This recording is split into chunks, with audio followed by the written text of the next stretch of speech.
Allez, on attaque direct dans le vif du sujet. Aujourd'hui, on se penche sur une décision qui peut tout changer quand on a un site web, le choix de l'hébergeur. L'auteur de notre article de référence a tout quitté pour passer chez Hostinger. Alors est-ce que c'était le regret de sa vie ou une vraie révolution? C'est ce qu'on va voir ensemble. C'est la question que tout le monde se pose, non? On a tous envie de faire des économies, mais jusqu'où? Cette analyse, elle s'attaque pile à ce dilemme, cet équilibre, parfois super fragile, entre un petit prix et une performance qui tient la route. Un choix qui peut littéralement faire décoller un projet ou le planter. L'histoire commence très mal, avec une vraie catastrophe. Imaginez un peu le scénario. Un article cartonne, le succès est là, à portée de main, et paf, tout s'écroule. Cette citation de l'auteur, elle met tout de suite les pieds dans le plat. On ne parle pas juste de technique là, on parle de conséquences bien réelles. L'auteur utilise une image qui, je trouve, est très parlante. Un hébergeur web, ce sont les fondations de sa maison. Et si les fondations sont en carton, eh bien tout le reste risque de s'effondrer. C'est exactement ce qui lui est arrivé avec son premier hébergeur. Alors, le moment de bascule, c'est cet article sur les perles cachées de la Méditerranée. Une grosse page Facebook le partage, et là, c'est l'explosion de trafic.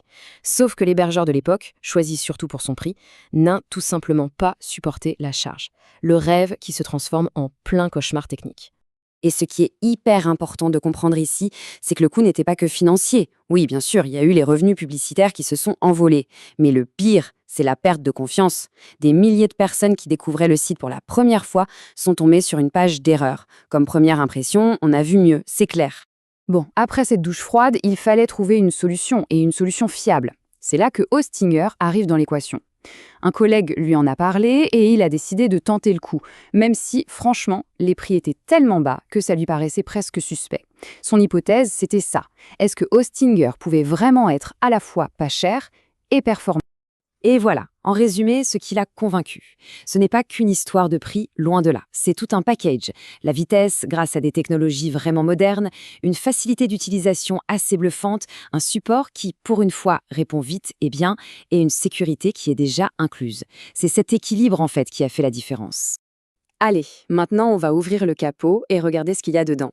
Parce que les belles promesses, c'est bien, mais c'est la technologie derrière qui fait que ça marche ou pas. On va décortiquer les 3 piliers techniques qui, d'après l'auteur, placent Hostinger un cran au-dessus. Le premier truc, c'est Lightspeed. La plupart des hébergeurs tournent encore sur de vieilles technologies comme Apache. L'auteur fait une comparaison simple. Lightspeed, c'est un moteur électrique dernière génération face à un vieux moteur diesel. Ça gère beaucoup plus de monde en même temps et surtout, ça a un système de cache intégré qui est une pure merveille. Et l'effet, il est juste immédiat. Regardez ça. Les scores de vitesse de Google avant et après avoir activé le cache Lightspeed, l'image parle d'elle-même. C'est sans appel. On passe d'un score vraiment moyen à un score parfait. Pour le référencement sur Google et juste pour le confort des visiteurs, c'est juste énorme. Deuxième pilier, le stockage. On oublie les vieux disques durs. Chez Hostinger, ils sont à fond sur le stockage NVMe. En clair, c'est jusqu'à 10 fois plus rapide qu'un SSD classique. Et cette différence, on la sent tout de suite. Fini le tableau de bord WordPress qui met 3 plombes à charger, même quand on a plein de plugins. Ça veut dire que gérer son site au jour le jour, ça devient fluide, rapide, au lieu d'être une prise de tête. Et enfin, le troisième point, qui est un peu le coup de cœur de l'auteur. L'interface. Le fameux cPanel. C'est souvent considéré comme une véritable usine à gaz. Hostinger, eux, ont créé leur propre panneau de contrôle, le H-Panel. Et franchement, c'est propre, c'est rapide et c'est tellement intuitif que même quelqu'un qui n'y connaît rien s'y retrouve en 5 minutes.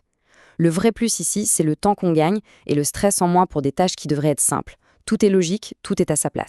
Bon, on a vu la technique, c'est super, mais maintenant voyons comment ça se traduit en offres concrètes. Parce que choisir le bon abonnement, c'est la clé pour avoir la puissance qu'il faut sans payer pour des trucs inutiles.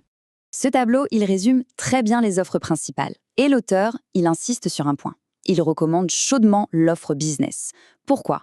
Parce que pour quelques euros de plus par mois par rapport à l'offre premium, on passe sur le stockage NVMe, bien plus rapide, et surtout, les sauvegardes se font tous les jours et non plus une fois par semaine. C'est une vraie assurance tranquillité qui vaut largement ce petit effort financier. Et là, on arrive à la question que tout le monde se pose, forcément. Comment ils font pour proposer une technologie pareille à des prix aussi bas? Il n'y a pas de magie là-dessus, mais une stratégie commerciale plutôt bien pensée. La réponse, d'après l'auteur, elle tient en 2 points.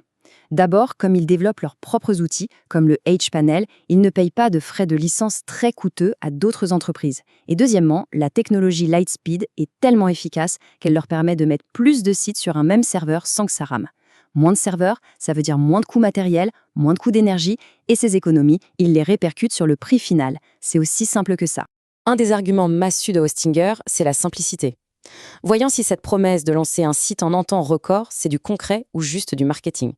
Et là-dessus, le processus est vraiment un jeu d'enfant, découpé en 6 étapes limpides.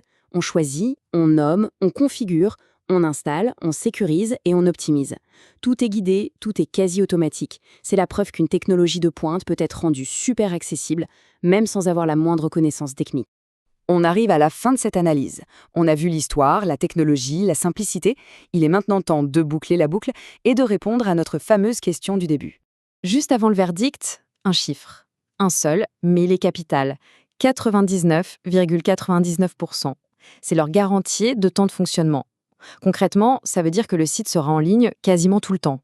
Parce que la vitesse, c'est génial, mais la fiabilité, ce n'est même pas discutable, c'est la base. Je trouve que cette citation de l'auteur résume tout à la perfection. Ce qui fait la force de Hostinger, ce n'est pas juste un élément, c'est vraiment la combinaison de ces 3 choses. Une super technologie, une simplicité d'utilisation déconcertante et un prix hyper compétitif. La réponse est donc sans équivoque. Pour l'auteur, le changement vers Hostinger, ça n'a pas du tout été un regret, mais une vraie révolution. Cette tranquillité d'esprit de savoir que son site peut encaisser un gros pic de trafic sans sourciller, ça n'a pas de prix. Et on finit sur cette question qui nous ramène directement au tout début de notre discussion. Choisir son hébergeur, c'est vraiment choisir les fondations de son projet sur le web. Et l'expérience de cet auteur nous montre qu'essayer de gratter quelques euros sur ce poste-là, ça peut coûter très cher au final. Une réflexion qui vaut le coup d'être menée pour n'importe quel projet en ligne.